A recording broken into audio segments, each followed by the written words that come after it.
नमस्कार, यो हो समाचारमा स्वागत छ। म दिपेश किमिरे। म शशि नेपाल। सुरु गरौँ अहिलेसम्मका प्रमुख समाचारबाट।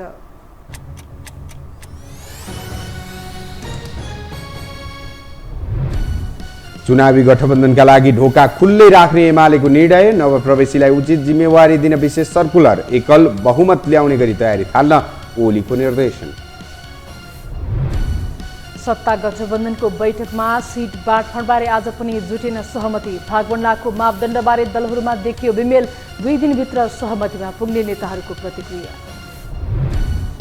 बेपत्ता पारिएका व्यक्तिको छानबिन सम्बन्धी विधेयक संसदमा पेश। पीडितलाई न्याय नदिने विधेयक पास गर्न नदिने एमालेको प्रतिक्रिया। सत्ता पक्ष र प्रतिपक्ष बीच बढ्यो दूरी। कर्मचारी समायोजन मुद्दामा सर्वोच्चले सुनायो फैसला। अधिकांश रिट खारिज हुँदा केहीमा पनि परमादेश जारी। लोकसेवा आयोगलाई परीक्षा सञ्चालन गर्न बाटो खुल्यो। र जारी युद्धमा आफ्नो 9000 सैनिक मारिएको युक्रेनको स्वीकारोक्ति। अभिभावक गुमाएका बालबालिकाको भविष्य अन्योलमा। स्वतन्त्रता दिवसलाई लक्षित गर्दै सुरक्षा बढाइयो।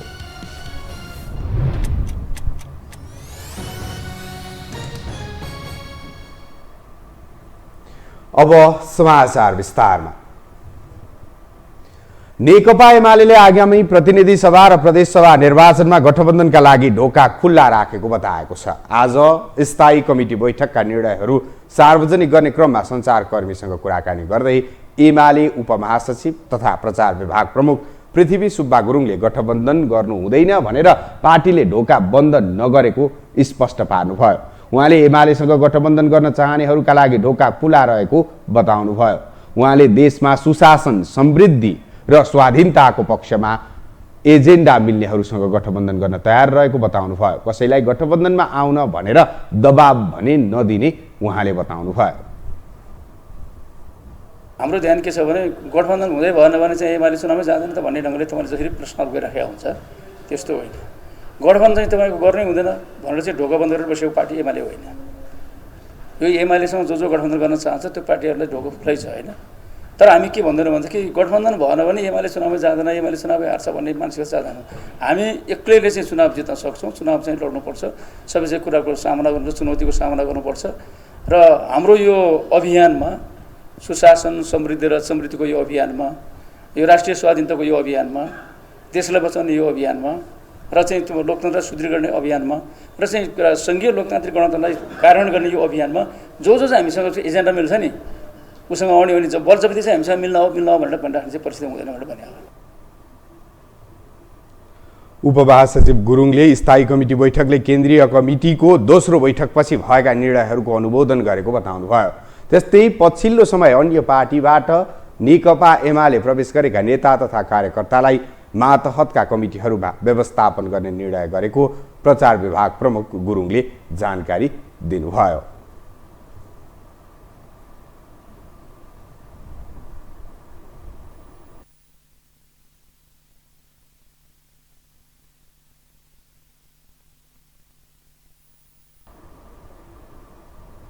सत्ता गठबन्धनका शीर्ष नेताहरूको बैठकमा सिट बाँडफाँड बारे आज पनि सहमति जुट्न सकेन। भागवण्डाको मापदण्ड नै सहमति नजुटेपछि बैठक निष्कर्षविहीन भएको हो।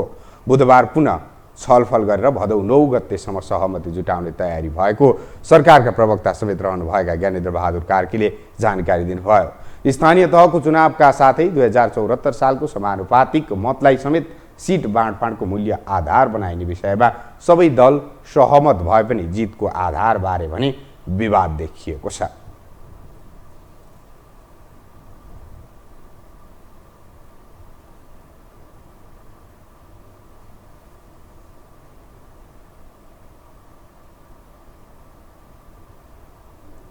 प्रतिनिधि सभा बैठक 1 साताका लागि स्थगित भएको छ। प्रमुख प्रतिपक्ष दल नेकपा एमालेको आग्रहमा प्रतिनिधि सभा बैठक 1 साताका लागि स्थगित गरिएको हो। आजदेखि 12 गतेसम्म पार्टीका विभिन्न कमिटीका बैठक रहेको भन्दै एमालेले प्रतिनिधि सभा बैठक नराख्न सभामुख समक्ष आग्रह गरेको थियो। एमालेको आग्रह अनुसार प्रतिनिधि सभा बैठक यही भदौ 13 गते बिहान 11 बजेका लागि स्थगित गरिएको छ। यसैबीच प्रतिनिधि सभाको बैठकमा बेपत्ता पारिएका व्यक्तिको छानबिन, सत्य निरूपण तथा मेलमिलाप आयोग तेस्रो संशोधन विधेयक 2079 प्रस्तुत भएको छ। विधेयक विरुद्ध परेको विरोधको सूचना बैठकले अस्वीकृत गरेपछि कानुन, न्याय तथा संसदीय मामिला मन्त्री गोविन्द बन्दीले विधेयक पेश गर्नु भएको हो।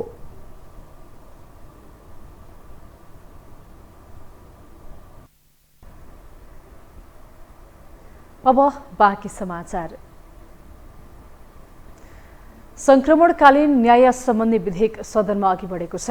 प्रतिनिधि सभाको मंगलबारको बैठकमा कानुन, न्याय तथा संसदीय मामिला मन्त्री गोविन्द प्रसाद शर्मा कोइरालाले बेपत्ता पारेका व्यक्तिको छानबिन, सत्य निरूपण तथा मेलमिलाप आयोग तेस्रो संशोधन विधेयक 2079 प्रस्तुत गरेका हुन्, जसमा एमाले लगायतका प्रतिपक्षी दल र द्वन्द्व पीडित सेना प्रहरीका परिवारले पनि विरोध जनाएका छन्। एक रिपोर्ट। बेपत्ता पारिएका व्यक्तिको छानबिन, सत्य निरूपण तथा मेलमिलाप आयोग तेस्रो संशोधन विधेयक 2079 प्रतिनिधि सभामा प्रस्तुत भएको छ। प्रतिनिधि सभाको मंगलबारको बैठकमा कानुन, न्याय तथा संसदीय मामिला मन्त्री गोविन्द प्रसाद शर्मा कोइरालाले सो विधेयक प्रस्तुत गरेका हुन्। विधेयक प्रस्तुत गर्दै उनले बेपत्ता पारिएका व्यक्तिको छानबिन आयोग र सत्य निरूपण तथा मेलमिलाप आयोगको कार्यविधि र दुवै आयोगको पदाधिकारीहरूको पदावधि समाप्त हुन लागेकाले शान्ति प्रक्रियाका काम बाँकी रहन गएको बताएका थिए। संक्रमणकालीन न्यायलाई तार्किक निष्कर्षमा पुर्याउन विधेयक आवश्यक रहेको उल्लेख गरेका उनले नेपालको अन्तरिम संविधान, विस्तृत शान्ति सम्झौता, नेपालको संविधान, सर्वोच्च अदालतबाट प्रतिपादित सिद्धान्त तथा निर्देशनात्मक आदेश लगायतको आधारमा विधेयक तयार पारिएको बताएका छन्।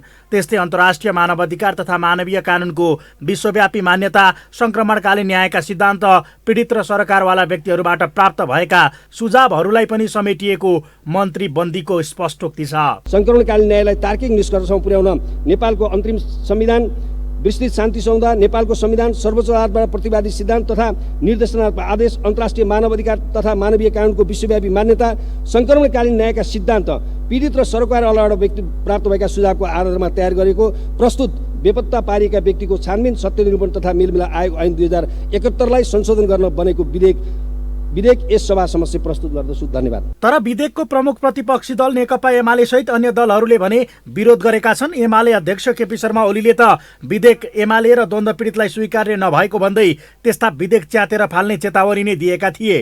केही व्यक्तिलाई उन्मुक्ति दिने र केही व्यक्ति हिरो बन्ने खेलमा पीडितलाई अन्याय गर्न लागि भन्दै विधेयक अघि बढाए एमालेबाट अवरोध हुने ओलीले बताए। त्यसैगरी एमाले सांसद खगराज अधिकारीले एमालेको गम्भीर आपत्ति रहेको बताएका छन्। द्वन्द्वमा पीडित भएका, बेपत्ता भएकाहरूको पीडामाथि नुनचुक थप्ने गरी चोचो मिलाएर काम गर्न खोजिएको अधिकारीको आरोप छ। द्वन्द्वकालीन अवस्थामा गिरफ्तार गरेपछि बलात्कार गर्ने, हत्या गर्ने, हतियारको प्रयोग गर्ने कुरा दुवै पक्षबाट भएकाले यसमा कसैलाई छुट दिन नहुने उनको भनाइ छ। द्वन्द्वरत दुवै पक्षले मानव अधिकारको गम्भीर उल्लङ्घन गरेका कुरा र विशेष अदालत बनाएर 6 महिनाभित्र महान्यायाधिवक्ताले सक्ने जस्ता कुराले पीडितलाई थप पीडा दिने देखिएको अधिकारीको टिप्पणी छ। 6 महिनाभित्र एटर्नी जनरलले सक्ने जस्ता कुरा र आज द्वन्द्वका घाउहरूमा पीडित भएका, बेपत्ता भएकाहरूमाथि यो नुनचुक छर्ने गरी जुन चोचो मोचो मिलाएर काम गर्न खोजिएको छ, यसका प्रति हाम्रो गम्भीर आपत्ति छ र द्वन्द्वरत पक्ष सबैले न्याय पाउनुपर्छ र गिरफ्तार भइसकेपछि बलात्कार गर्ने, हत्या गर्ने, हतियारको प्रयोग गर्ने जस्ता कुरा दुवै पक्षबाट जुन भएका छन् तिनलाई छुट दिनु हुँदैन। नेपाल मजदुर किसान पार्टीका सांसद प्रेम सुवालले पनि विधेयक पीडितलाई न्याय दिने गरी नआएको बताएका छन्। विधेयक प्रस्तुत गर्न अनुमति माग्ने प्रस्तावमाथि विरोधको सूचना प्रस्तुत गर्दै सांसद सुवालले कुन कुन प्रावधान राखिँदैछ भन्ने सम्बन्धमा पीडितलाई जानकारी नदिएको बताएका छन्। पीडितको माग र सर्वोच्चको फैसला अनुसार भनेर भनिए पनि पीडितलाई न्याय दिने ढङ्गले आएन भन्ने एउटा आएको छ। चुनावमा जित्ने, फेरि सिंहदरबार कब्जा गर्ने, पीडित जेसुकै होस् त्यसरी ल्याइएको भन्ने जनताको गुनासो छ। मन्त्रीबन्दीले संक्रमणकालीन न्याय निरूपण गर्नका लागि आफ्नो कार्यकाल रहँदै यसलाई सबैको सहमतिमा टुङ्गोमा पुर्याउने बताएका थिए। संसद सदस्य नभएका कारण बन्दीको 6 महिने कार्यकाल 1 महिनामै सकिँदैछ। फलत मन्त्रीबन्दी विधेयकलाई फास्ट ट्र्याकबाट निष्कर्षमा पुर्याउन लागि परेका छन्। तर यो विधेयकमाथि द्वन्द्व पीडित सेना प्रहरीका परिवार तथा अन्य सरकारवालाले पनि विरोध जनाएका छन्। उनीहरूको निरन्तरको आन्दोलन र मन्त्रीबन्दीको हतारोले यो विधेयक कतै न्याय निरूपण भन्दा द्वन्द्व चर्काउने माध्यम त बन्ने होइन भन्ने त्रास बढेको छ। गठबन्धनले आफ्नो आकार बढाएर जाने गृह कार्य चलाइरहेका बेला एमालेसँग तालमेल गर्ने दल पनि छैनन्। यस्तो अवस्थामा सम्भावित परिणामलाई लिएर एमाले भित्र चर्चा हुन थालेको छ। एक रिपोर्ट। संसदीय निर्वाचन मुखैमा छ। गठबन्धनको बढ्दो चुनावी सञ्जालले आच्छु बनाएको छ। ठिक यसै बेला नेकपा एमालेका अध्यक्ष केपी शर्मा ओलीलाई प्रदेश इन्चार्जहरूले ठूलै डर देखाउने काम गरेका छन्। मंगलबारको पार्टी स्थायी समिति बैठकमा स्थानीय तह निर्वाचनको समीक्षात्मक रिपोर्ट सहित आगामी प्रतिनिधि सभा र प्रदेश सभा निर्वाचनमा पार्टीको सम्भावित अवस्था र गठबन्धनको चुनौतीबारे ब्रिफिङ गर्ने कार्यसूची थियो, जसमा पार्टीका प्रदेश इन्चार्जहरूले एक्लै चुनाव लड्दा प्राय सबै प्रदेशमा एमाले पहिलो शक्ति बन्ने दावी गरे। तर एमाले विरुद्ध सबै दलको गठबन्धन बन्दा पार्टी निकै सानो संख्यामा खुम्चिने प्रक्षेपण गरे। 5 दलीय गठबन्धन फैलिएर 8 दल बन्ने चरणमा रहेका बेला प्रदेश इन्चार्जको डरलाग्दो अध्ययनले एमाले अध्यक्ष ओलीलाई भने नमज्जाले झस्काएको छ। 5 दल एक ठाउँमा हुँदा पनि एमालेको सामना गर्न सकिँदैन भनेर उहाँहरूले अरू दलहरू थप्दै हुनुहुन्छ भने त्यसलाई शक्ति ठानेर तर्सिनुपर्ने, त्यसलाई धेरै ठुलो महत्त्व दिनुपर्ने हामी जरुरी ठान्दैनौँ। नेकपा एमाले आज प्रतिपक्षमा छ, तर प्रतिपक्षको विरुद्ध सत्ताले गठबन्धन गरिरहेको छ, मोर्चाबन्दी गरिरहेको छ भने यसको सोझो निष्कर्ष यही हो कि नेकपा एमाले आज पनि देशको सबभन्दा लोकप्रिय र सबभन्दा धेरै जनाधारयुक्त पार्टी हो र त्यससँग सामना गर्न उहाँहरू सक्षम हुनुहुन्न। यसअघि एमालेसँग तालमेल गरेको माओवादी केन्द्र नेपाली कांग्रेस सहितको चुनावी गठबन्धन बनाएर मैदानमा उत्रिएको छ। एमाले माओवादीकै समर्थनमा 1 सिट जितेको जनमोर्चा पनि गठबन्धनको एक हिस्सा बनेको छ।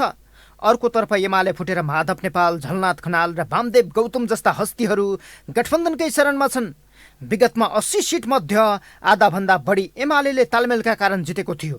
अब बाँकी रहेका 40 सिट मध्ये 20 सिट एमालेको पकड क्षेत्र मानिन्छ। तर प्रदेश इन्चार्जहरूले 9 सिटसम्म सुरक्षित रहेको ब्रिफिङ गरेपछि ओली झस्किएका हुन्। कतिपय नेताहरूले सम्भावित परिणामको आकलन गरेरै वाम गठबन्धनको कुरा पनि उठाइरहेका छन्। हाम्रो ध्यान के छ भने गठबन्धन हुँदै भएन भने चाहिँ एमाले चुनावमै जाँदैन त भन्ने ढङ्गले तपाईँले जसरी प्रश्न गरिराखेका हुन्छ त्यस्तो होइन। गठबन्धन चाहिँ तपाईँको गर्नै हुँदैन भनेर चाहिँ ढोका बन्द गरेर बसेको पार्टी एमाले होइन। यो एमालेसँग जो गठबन्धन गर्न चाहन्छ त्यो पार्टीहरूलाई ढोका खुलै छ होइन। तर हामी के भन्दैनौँ भने कि गठबन्धन भएन भने एमाले चुनावमै जाँदैन, एमाले चुनावै हार्छ भन्ने मानसिकता चाहँदैन। हामी एक्लैले चाहिँ चुनाव जित्न सक्छौँ, चुनाव चाहिँ लड्नुपर्छ, सबै चाहिँ कुराको सामना गर्नु, चुनौतीको सामना गर्नुपर्छ। 5 दलीय सत्ता गठबन्धनमा बाबुराम भट्टराई, महन्त ठाकुर र वामदेव गौतमलाई सामेल बनाउन बालुवाटारमा छलफल चलिरहेको छ। एमालेका लागि पनि केही सहज बनाउन गठबन्धन आवश्यक हुन सक्छ, तर एमालेसँग तालमेल गर्ने दल नै बाँकी छैनन्। विगतमा अध्यक्ष ओलीकै निर्वाचन क्षेत्र झापा 5 मा रापरपासँग तालमेल गरेको एमालेले झापा 3 मा राजेन्द्र लिङदेनलाई सघाएको थियो। अहिले पुनः तालमेल गर्ने विषयमाथि छलफल भइरहेका बेला रापरपा अध्यक्ष लिङदेनले 12 सिट माग गरेका छन्।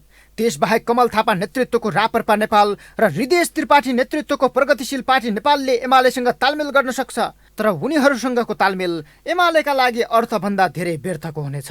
अर्को कुरा, सांगठनिक हिसाबले बलियो भए पनि स्थानीय तहको निर्वाचनमा एमालेले अन्तर्घात भएको निष्कर्ष निकालेको थियो। पोखरामा पृथ्वी सुब्बा गुरुङ र खगराज अधिकारीको टसलकै कारण एमाले पराजित भएको थियो। अहिले पार्टीभित्रको असन्तुष्ट समूहलाई दबाएर राख्नु र उत्साहजनक मुद्दा नहुनु पनि एमालेका लागि घातक रहनेछ। तथापि चुनाव जित्नका लागि ओलीले फेरि पुरानै अस्त्र उठाउन खोजिरहेका छन्। सुगौली सन्धि भन्दा पछि 146 वर्षसम्म हामीले भोग चलन गरेको जमिन 60 वर्ष अगाडि हाम्रो हातबाट खोसेर अरूले नै भोग चलन गरिराखेको रहेछ। त्यो जमिन फिर्ता ल्याउन कसैले आवाज उठाउँदैन, बोल्दैन। पत्रचार गऱ्यौँ, यो हाम्रो भूभाग फिर्ता दिनुहोस्। म सुन्छु यो कुरा भारतलाई मन परेको छैन अरे। भारतलाई मन पर्छ कि पर्दैन होइन, भारतलाई मन पर्नुपर्छ। नेपालले आफ्नो जमिन फिर्ता मागेको गएको निर्वाचनमा भारतीय नाकाबन्दीको कडा प्रतिवाद गरेकै कारण ओली लोकप्रिय बनेका थिए। त्यसकै प्रतिफल स्वरूप एमाले सहितको वाम गठबन्धन पहिलो पनि बन्यो। तर पछि ओलीकै कारण चुच्चे नक्सा पाठ्य पुस्तकमा छाप्न रोक लगाएको विषय तत्कालीन शिक्षा मन्त्रीले नै सार्वजनिक गरे। अहिले फेरि चुनाव नजिकिएका बेला ओलीले राष्ट्रवादको मुद्दालाई उचाल्न खोजिरहेका छन्। यो सरकारले कालापानी लिपुलेखदेखि एमसिसी र नागरिकता विधेयकमा राष्ट्रघात गरेको भन्दै मत तान्न खोजिरहेका छन्। यसलाई पनि उनको चुनावी फन्डाका रूपमा मात्रै हेरिएको छ। यो हो टेलिभिजनका लागि सन्तोष विज्ञ थापा, काठमाडौँ। नेकपा एमालेका अध्यक्ष केपी शर्मा ओलीले आगामी निर्वाचनमा टिकट पाइन्न भनेर असन्तुष्ट नहुन पार्टीका नेता कार्यकर्तालाई निर्देशन दिनुभयो। सिंह पार्टी एकताबद्ध भएर लाग्ने हो भने आगामी प्रदेश सभा र प्रतिनिधि सभा निर्वाचनमा कुनै पनि निर्वाचन क्षेत्रमा आफ्नो पार्टीले हार्ने स्थिति नरहेको जिकिर गर्दै अध्यक्ष ओलीले त्यसका लागि एकजुट भएर निर्वाचनको काममा केन्द्रित हुन सिंह पार्टी पङ्क्तिलाई सचेत गराउनुभयो। पार्टी पङ्क्ति एकजुट भएर निर्वाचनमा नजाने हो भने त्यसले आगामी निर्वाचनमा पार्टीलाई ठूलो घाटा पुर्याउने उहाँको भनाइ थियो।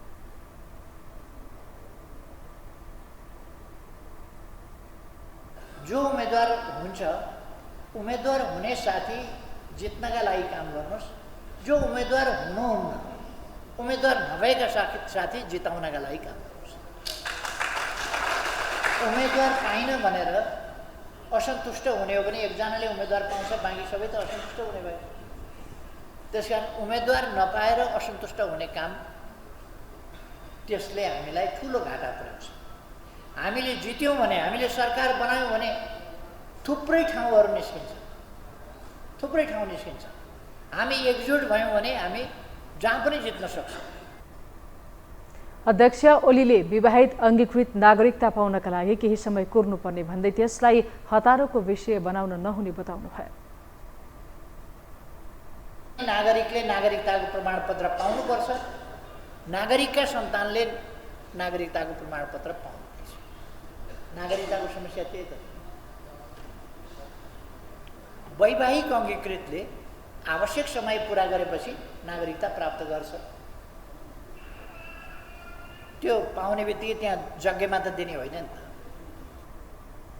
ओलीले मधेसका जनताको समस्या समाधानका लागि एमाले नेतृत्वको अघिल्लो सरकारले धेरै काम गरेको दाबी समेत गर्नुभयो।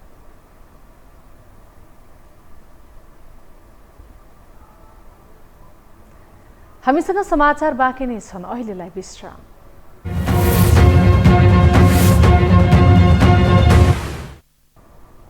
विश्रामपछि स्वागत छ। अब बाँकी समाचार।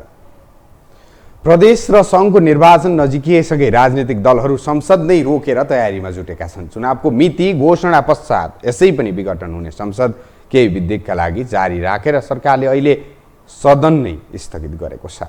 एक रिपोर्ट। निर्वाचनको घोषित मिति नजिकिएसँगै दलहरू निर्वाचनको तयारीमा जुटेका छन्। निर्वाचनकै तयारी स्वरूप प्रमुख प्रतिपक्षी दल एमालेको स्थायी समिति बैठक सुरु भएको छ। प्रतिनिधि सभाको जारी बैठक एक सातासम्म स्थगित गर्न आग्रह गरेर एमाले निर्वाचन केन्द्रित पार्टी गतिविधिमा जुटेको हो। एमालेकै आग्रहका कारण प्रतिनिधि सभाको बैठक एक साताका लागि स्थगित गरिएको छ। आजको बैठकमा बेपत्ता पारिएका व्यक्तिको छानबिन, सत्य निरूपण तथा मेलमिलाप आयोग तेस्रो संशोधन विधेयक 2079 प्रस्तुत गरिएको छ। कानुन, न्याय तथा संसदीय मामिला मन्त्री गोविन्द प्रसाद शर्माले यो विधेयक प्रस्तुत गरेसँगै स्थगित भएको संसदको अर्को बैठक भदौ 13 गतेका लागि बोलाइएको छ। माननीय सदस्यहरू, प्रतिनिधि सभाको अर्को बैठक 2079 भदौ 13 गते सोमबार बिहानको 11 बजे बस्ने गरी यो बैठक स्थगित हुन्छ।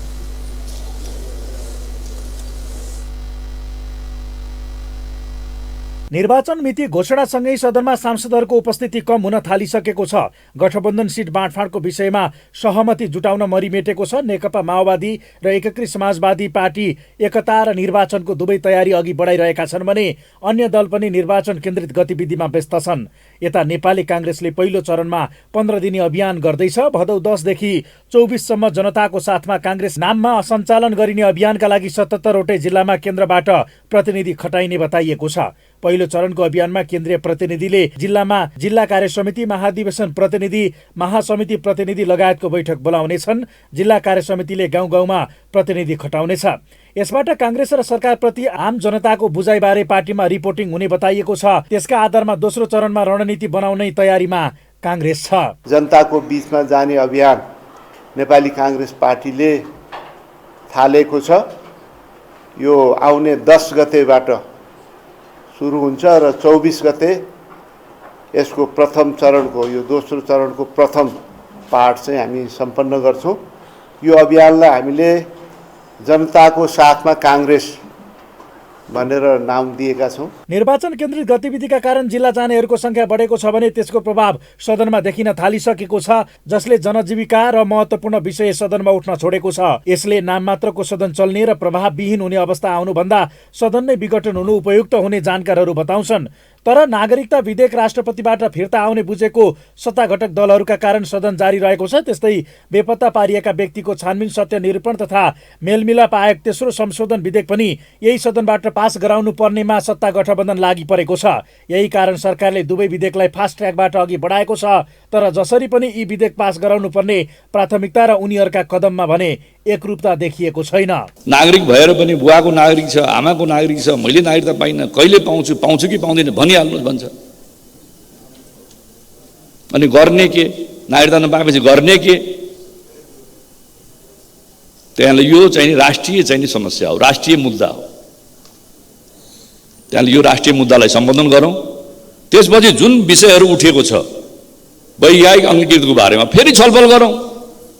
हुन त सदनलाई राजनीतिक दलहरूले कसरी प्रयोग गर्छन् भन्ने उदाहरण यसअघिको एमालेको कदमले पनि प्रश्न पारिसकेको छ। त्यस्तै भत्ता मात्र पचाउन हाजिर गर्न पुग्ने र महत्त्वपूर्ण विषयको छलफलमै गणपूरक नपुग्ने सांसदहरूको सङ्ख्याले समेत यसलाई प्रस्ट्याउँदै आएको छ। अहिले पनि कि त प्राथमिकताको विषय अगाडि बढाउने कि त संसद विघटन गर्ने दुई विकल्प सरकारसँग छ, जसमा यी दुवै विकल्प छोडेर बिना कामको सदन पनि जारी राख्ने अनि आफू चुनावमा केन्द्रित हुने पछिल्लो गतिविधिले भने सरकारको नियतमाथि प्रश्न खडा भएको छ। सरकारले पूर्व मुख्य सचिव लीलामणि पौडेलको नेतृत्वमा उच्च स्तरीय तलब सुविधा पुनरावलोकन आयोग गठन गरेको छ।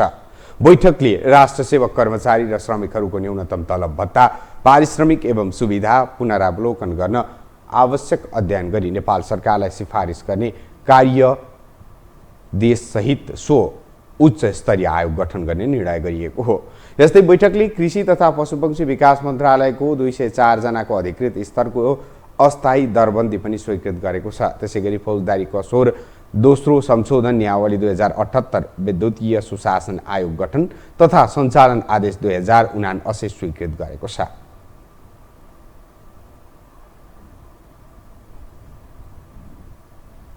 देशको आर्थिक अवस्था र खर्चको वहन गर्न सक्ने क्षमता समेतका आधारमा राष्ट्र सेवक कर्मचारी र श्रमिकहरूको न्यूनतम तलब भत्ता, पारिश्रमिक एवं सुविधा पुनरावलोकन गर्न आवश्यक अध्ययन गरी नेपाल सरकारलाई सिफारिस गर्न पूर्व मुख्य सचिव लीलामणि पौडेलको संयोजकत्वमा उच्च स्तरीय तलब सुविधा आयोग गठन गर्ने, आर्थिक वर्ष 79-80 को लागि कृषि तथा पशुपक्षी विकास मन्त्रालय अन्तर्गत 204 राजपत्राङ्कित पदहरूको अस्थायी दरबन्दी स्वीकृत गर्ने, विमानस्थलमा मात्र ट्रान्जिट हुने बाहेक विदेशी नागरिकलाई नेपालबाट तेस्रो मुलुकमा जान प्रस्थान अनुमति नदिने गरी नेपाल सरकार मन्त्री परिषदबाट मिति 2078-1-13 मा भएको निर्णय खारिज गर्ने।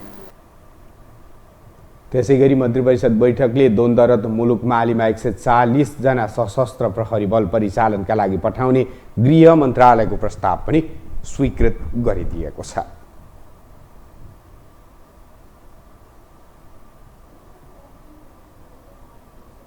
कर्मचारी समायोजन सम्बन्धी मुद्दामा सर्वोच्च अदालतको संवैधानिक इजलासले फैसला सुनाएपछि लोकसेवा आयोगलाई परीक्षा सञ्चालन गर्न बाटो खुलेको छ। कामु प्रधान न्यायाधीश दीपक कुमार कार्की, न्यायाधीशहरू विश्वम्बर प्रसाद श्रेष्ठ, अनिल कुमार सिन्हा, बम कुमार श्रेष्ठ र टङ्क बहादुर मोक्तानको संवैधानिक इजलासले लोकसेवा आयोगलाई परीक्षा रोक्नु भन्ने माग भएको रिट निवेदन खारेज गरेको हो। प्रदेश र स्थानीय तहमा समायोजन भएका कर्मचारीले सङ्घीय निजामती सेवामा नै आउन पाउनुपर्ने माग गर्दै दायर गरेको 98 रिटमा संवैधानिक इजलासले मङ्गलबार फैसला सुनाएको हो। 98 मध्ये कतिपय मुद्दा रिट निवेदकको माग अनुसार आदेश जारी भएको छ भने कतिपय मुद्दा खारेज भएको छ। अब बाँकी समाचार। पछिल्लो समय स्थानीय सरकार र प्रदेश सरकार बीचको समन्वयमा देखिएको अभावका कारण शक्ति सन्तुलनमा दरार पैदा भएको छ। प्रदेश सरकारले तल्लो तहले आफूले बनाएका कानुन बेवास्ता गरेको आरोप लगाएको छ भने स्थानीय सरकारले बजेट वितरण र लेखा परीक्षणमा प्रदेश सरकार र संघीय सरकारले बेवास्ता गरेको दुखेसो गरेको छ। एक रिपोर्ट। स्थानीय जनप्रतिनिधिहरूले संघीय शासन प्रणालीलाई बलियो बनाउन संघीय शासन प्रणाली अनुसारकै दलीय संरचना हुनुपर्नेमा जोड दिएका छन्। मंगलबार संघीयता कार्यान्वयन अध्ययन तथा अनुगमन संसदीय विशेष समितिको प्रदेश 1 मा आयोजित छलफल कार्यक्रममा बोल्दै स्थानीय जनप्रतिनिधिहरूले संघीय शासन प्रणालीलाई बलियो बनाउन हरेक पार्टीमा दलीय सह अस्तित्व हुनुपर्नेमा जोड दिएका हुन्। उनीहरूले स्थानीय तहले बनाएको कानुन संघ र प्रदेशले बेवास्ता गरेको गुनासो समेत गरे। उनीहरूले कर्मचारी समायोजनमा संघीय हस्तक्षेप हुँदा स्थानीय सरकारलाई कठिनाई भइरहेको गुनासो गरे। संघले बनाएको कानुन र स्थानीय र प्रदेशले बनाएको कानुनमा के फरक छ? यसो अहिले हेर्दा के देखिन्छ भन्दाखेरि संघले बनाएको कानुन चाहिँ माथिको जस्तो, स्थानीय तहले बनाएको कानुन चाहिँ तलको जस्तो। त्यही भएको हुनाले स्थानीय तहले बनाएका कानुनहरूलाई चाहिँ अहिले संघ र संघले अथवा प्रदेशले त्यसलाई मान्यता नदिएको हो कि त्यहाँ अलिकति के देखियो भने विभेद देखियो त्यो कानुनमा।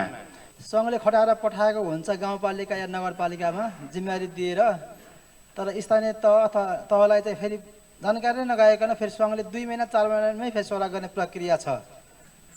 तर कम्तीमा अब त्यस्ता कर्मचारीहरूलाई चाहिँ कम्तीमा निम्ति अन्य 2 वर्ष भन्ने बुझेका छौँ, तर 6 महिना सोह्र भएको पनि गर्ने काम पनि भइरहेको छ। कम्ती यस्तो काम चाहिँ अलिकति सम्बन्धित मन्त्रालयले चाहिँ सरुवा गर्दाखेरि चाहिँ कम्तीमा स्थानीय तहलाई पनि जानकारी गराएर चाहिँ। प्रदेश 1 का मुख्यमन्त्री राजेन्द्र कुमार राईले संघीयता भित्र प्रदेश संरचना निर्माण भइसकेपछि विकासको तानाशासीकरण भएको आरोप लगाए। मुख्यमन्त्री राईले संघीय मन्त्रालयका मन्त्रीहरूले एउटा प्रदेशको भन्दा 5-6 गुणा बढी बजेट राखेको भए पनि जिल्ला जिल्लामा संघीय सरकारले भन्दा प्रदेश सरकारले बढी योजना बनाएको उनको दाबी छ। मुख्यमन्त्री राईले संघले पैसा र अधिकार दिए विकासका काम कसरी हुन्छन् भनेर देखाउने योग्यता प्रदेशसँग रहेको बताए। प्रदेश सरकारको आर्थिक अवस्था निम्छरो रहेको उनको भनाइ छ। यो संघीयता भित्र प्रदेश संरचना निर्माण भइसकेपछि विकासको तामाशाहीकरण भएको छ। म चुनौतीका साथ म अहिले प्रधानमन्त्रीलाई पनि चुनौती दिन सक्छु। म आज जिल्ला जिल्लामा तपाईको केन्द्र सरकारको योजनाहरू बढी छन् कि प्रदेश सरकारको योजनाहरू बढी छन्? प्रदेश सभा 1 का सभामुख प्रदीप कुमार भण्डारीले स्थानीय तहले प्रदेश सरकारले बनाएका कानुनको कार्यान्वयन नगरेको गुनासो गरे। सभामुख भण्डारीले प्रदेशले बनाएका कानुन व्यावहारिक रूपमा नियमन गर्दा अधिकांश कानुनको कार्यान्वयन नभएको पाइएको उनको दुखेसो छ। उनले असार 10 गते बजेट विनियोजन गर्नुपर्छ, बजेट वक्तव्य आउनुपर्छ, नीति कार्यक्रम आउनुपर्छ भने पनि स्थानीय सरकारले संविधानको मर्म प्रदेश सभाले बनाएको कानुन अनुसारको भावनामा अघि बढ्न नसकेको आरोप लगाए। सरकार बन्नलाई चाहिने न्यायपालिका, व्यवस्थापिका, कार्यपालिका स्थानीय तहमा संविधान गरेको कुरा असार 10 गते बजेट विनियोजन गर्नुपर्छ, बजेट वक्तव्य आउनुपर्छ, नीति कार्यक्रम पास हुनुपर्छ। तर स्थानीय तहले त्यो अनुसार संविधानको मर्म प्रदेश सभाले बनाएका कानुन अनुसारको भावनालाई अगाडि बढाउन सकिया भेटिँदैन। कार्यक्रममा स्थानीय सरकारका प्रमुखहरूले बजेट वितरण र रेखा परीक्षणमा प्रदेश सरकार र संघीय सरकारले बेवास्ता गरेको दुखेसो गरेका थिए भने स्थानीय सरकारले बनाएका कानुनको पनि वास्ता नभएको आरोप लगाएका थिए। लामखुट्टेको टोकाइबाट सर्ने डेङ्गु रोगको संक्रमण थप आक्रामक बन्दै गएको छ। काठमाडौँ उपत्यका सहित 67 जिल्लामा डेङ्गु फैलिएको छ। दशैं तिहार ताका बढी देखिने डेङ्गु यस वर्ष अगाडि नै देखिनु चिन्ताको विषय बनेको छ भने डेङ्गु महामारीकै स्वरूप फैलने क्रम बढेको छ। एक रिपोर्ट। मलाई हिजो मात्र एकजना बुवाले लिएर आउनुभएको थियो, डेङ्गु पोजिटिभ थियो। राति कराउनुहुन्थ्यो, आइया बाबा भनेर कराउँथ्यो। त्यतिसम्म दुखाइ हुँदो रहेछ। अरे बाफ रे बाफ आइया दुख्यो भनेर भन्नुहुन्छ उहाँ बुवाले राति भनेर चाहिँ मलाई हिजै मात्रको कुरा हो त्यो भनेपछि कति दुखाइ होला त सहन नसके। त्यही कारणले मैले चाहिँ यसलाई दुखाइको लहर पनि भन्ने गरेको छु कहिलेकाहीँ। सो यो दुखाइको जुन हामीले कोभिडको लहर भनेको छ यो दुखाइको लहर हो, यो डेङ्गुले गर्दाखेरि निम्ति आएको दुखाइ हो। के तपाईलाई अत्याधिक टाउको र शरीरको मांसपेशी दुख्छ? शरीरमा साना खटिराहरू आएको छ? वाक वाक लाग्ने, बान्ता हुने, आँखाको गेडी दुख्ने, खानामा अरुचि हुने जस्ता लक्षण छ? ज्वरो आएको छ? ज्वरो आइरहेको अवस्थामा नाक तथा गिजाबाट रक्तस्राव हुने र छालामुनि रक्तस्राव हुने हुन्छ?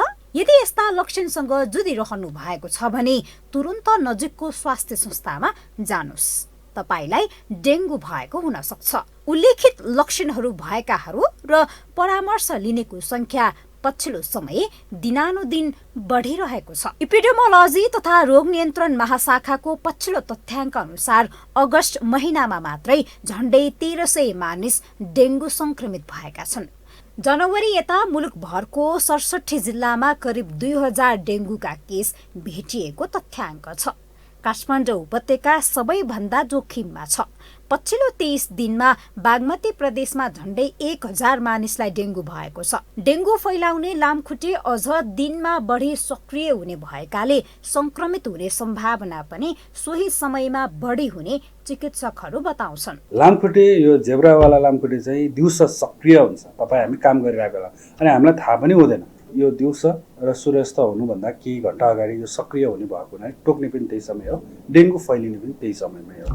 त्यसले गर्दाखेरि चाहिँ अझ कतिपय त हाम्रो आफ्नै साथीहरू भाइहरू चाहिँ लगभग सँगसँगै नै बिरामी भएको देखिन्छ। त्यो चाहिँ किन भयो भन्दाखेरि चाहिँ बरु घरमा चाहिँ देखिँदैन, साथीभाइसँग जुन कार्यस्थलमा काम गर्छौँ त्यहाँ चाहिँ त्यो भएको देखिने कारण चाहिँ त्यही हो। सामान्यतया दशैं तिहार ताका र मनसुन सकिएपछि छिटफुट देखा पर्ने डेङ्गु संक्रमण यो वर्ष नियमित भन्दा धेरै अगाडि नै देखा परेको छ।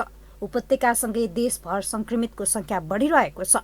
पछिल्लो 23 दिनमा ललितपुरमा 429, काठमाडौँमा 142 र भक्तपुरमा 32 जना संक्रमित भएका छन्।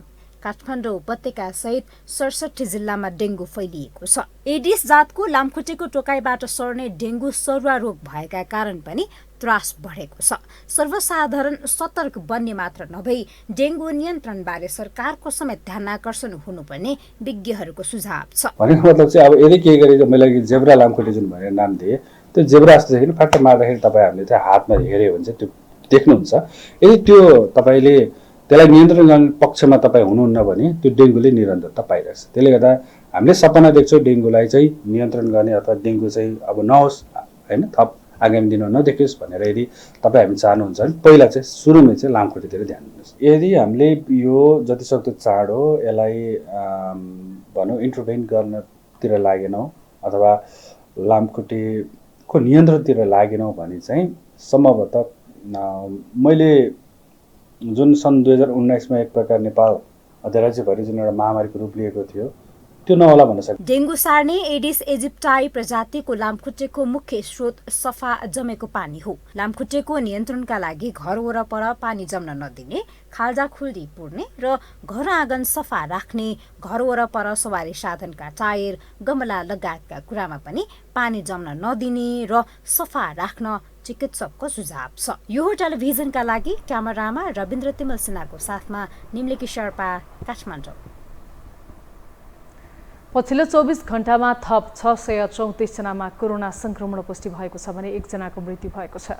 स्वास्थ्य तथा जनसङ्ख्या मन्त्रालयका अनुसार 4949 जनाको परीक्षणमा 634 जनामा संक्रमण पुष्टि भएको हो, जसमध्ये 2757 जनाको पीसीआर परीक्षण गर्दा 343 जना र 2192 जनाको एन्टिजेन परीक्षण गर्दा 291 जनामा संक्रमण देखिएको मन्त्रालयको भनाइ छ। यससँगै कोरोना भाइरसको सक्रिय संक्रमितको संख्या 4221 पुगेको छ। पछिल्लो 24 घण्टामा 417 जना संक्रमण मुक्त भएका छन्।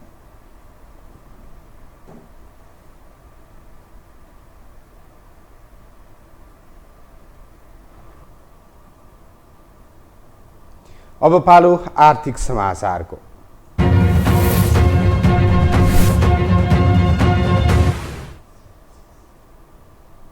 नेपाल स्टक एक्सचेन्ज नेप्से साताको कारोबारको तेस्रो दिन आज सामान्य अङ्कले बढेको छ। आज नेप्से 1.81 अङ्कले बढेर 2054.95 बिन्दुमा बन्द भएको छ। त्यस्तै आज नेप्सेमा 1 अर्ब 33 करोड 35 लाख रुपियाँ बराबरको सेयर कारोबार भएको छ।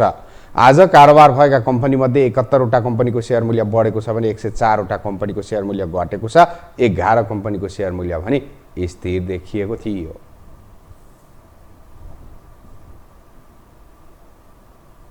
हामीसँग अन्तर्राष्ट्रिय खेल समाचार बाँकी नै छन्। अहिलेलाई विश्राम।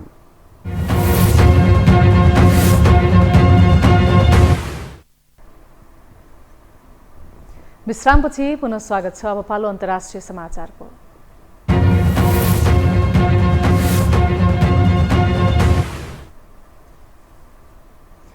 रुससँगको युद्धमा अहिलेसम्म आफ्ना झन्डै 9,000 सैनिक मारिएको युक्रेनले जनाएको छ। झन्डै 7 महिनादेखि चलिरहेको युद्धमा ती सैनिकको ज्यान गएको युक्रेनले विवरण सार्वजनिक गरेको हो। त्यस्तै अभिभावक गुमाएका बालबालिकाको पालन पोषण र शिक्षा दिक्षामा गम्भीर समस्या देखिएको छ। युक्रेनले भोलि आफ्नो 31औं स्वतन्त्रता दिवस समेत मनाउँदैछ। दिवसका अवसरमा ठूला आक्रमणका घटना हुन सक्ने आशंकामा बिहीबार बिहानसम्म सामूहिक कार्यक्रम गर्न रोक लगाइएको छ। देशको दोस्रो ठूलो शहर खार्किभमा आज बेलुकीदेखि कर्फ्यूको घोषणा गरिएको बीबीसीले जनाएको छ। रुसी सेनाले राजधानी किएभ कब्जा गर्ने तयारी गरे पनि असफल भएपछि युक्रेनको पूर्वी भूभागमा आक्रमणलाई केन्द्रित गरेको छ। रुस युक्रेन युद्धका कारण ऊर्जा, इन्धन र खाद्यान्नको मूल्य आकाशिएको छ। युद्धको प्रभाव विश्वभरि नै परिरहेको छ।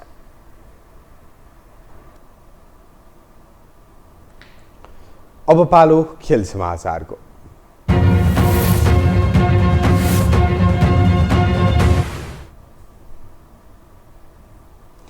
नेपालको एक दिवसीय अन्तर्राष्ट्रिय वरियता यथावत रहेको छ। अन्तर्राष्ट्रिय क्रिकेट परिषद आइसिसीले अपडेट गरेको पछिल्लो वरियतामा नेपालले आफ्नो स्थान यथावत राखेको छ।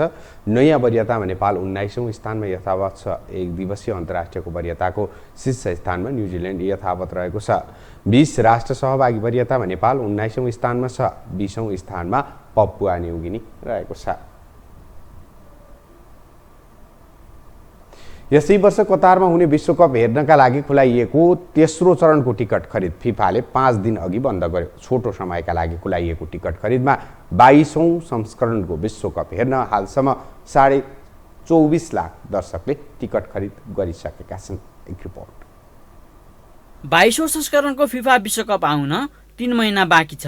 तर विश्वकपको रौनक भने अहिलेदेखि नै सुरु भइसकेको छ।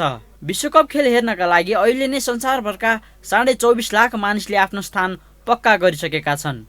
फिफाले जनाए अनुसार 24,50,000 दर्शकले कतार विश्वकपका लागि टिकट काटेका छन्। जुलाई 6 देखि 16 अगस्तमा मात्रै खुलाएको टिकट बिक्रीमा पहिलो बिक्रीको तुलनामा 5 लाख भन्दा बढीले टिकट खरिद गरेको फिफाले जनाएको छ।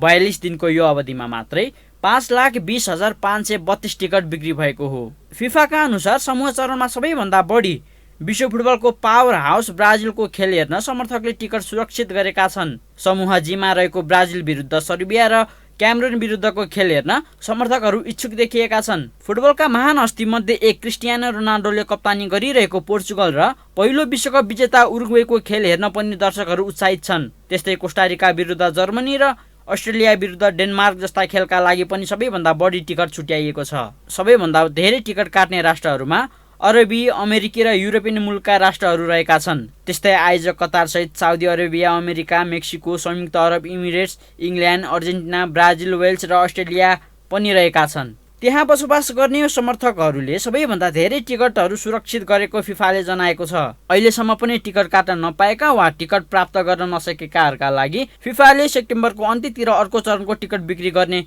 घोषणा गरेको छ। फिफाका अनुसार अन्तिम चरणको टिकट बिक्री पश्चात कतारको दुहामा ओभर द काउन्टर बिक्री पनि सुरु गरिनेछ। कतार विश्वकप फिफाको नियम नै बदलेर हुन गइरहेको छ। जुन जुलाईको समयमा नियमित हुँदै आएको विश्वकप कतारमा हुने अत्यधिक गर्मीका कारण जाडोयाममा सारिएको हो। यसअघि नोभेम्बर 21 देखि हुने भनिएको विश्वकपको उद्घाटन खेल पूर्व निर्धारित समयभन्दा 1 दिन अगाडि सारिएको छ। आयोजक राष्ट्र कतारले नोभेम्बर 20 मा इक्वेडर विरुद्ध खेल खेल्दै प्रतियोगिताको सुरुवात गर्नेछ। यो टेलिभिजनका लागि निरज कोइरालाको रिपोर्ट। खेल समाचारसँगै हामी यो समाचारको अन्त्यमा आइपुगेका छौँ। बिदा हुनु अघि प्रमुख समाचार पुनः एकपटक।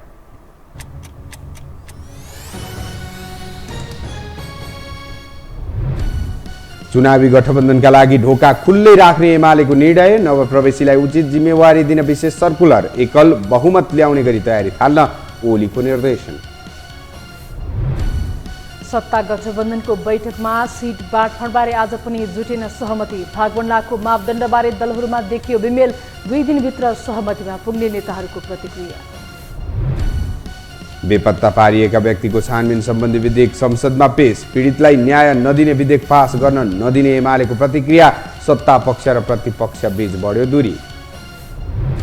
कर्मचारी समायोजन मुद्दामा सर्वोच्चले सुनायो फैसला, अधिकांश रिट खारिज हुँदा केहीमा पनि परमादेश जारी, लोकसेवा आयोगलाई परीक्षा सञ्चालन गर्न बाटो खुल्यो।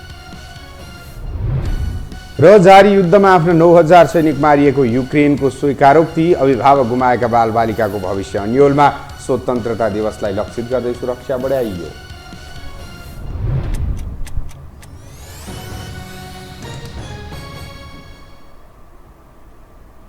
हवस् त यो समाचार सकियो। समाचार बुलेटिनका साथै यो टेलिभिजनका सम्पूर्ण कार्यक्रम यो टेलिभिजन.com, यो खबर.com, युट्युब र फेसबुकमा पनि पढ्न र हेर्न सक्नुहुनेछ। मोबाइलमा यो टिभी एप डाउनलोड गरी हामीलाई प्रत्यक्ष हेर्न सक्नुहुनेछ। तथ्यसहितको निष्पक्ष समाचार तथा मनोरञ्जनका लागि हेर्दै रहनुहोला यो टेलिभिजन। नमस्कार।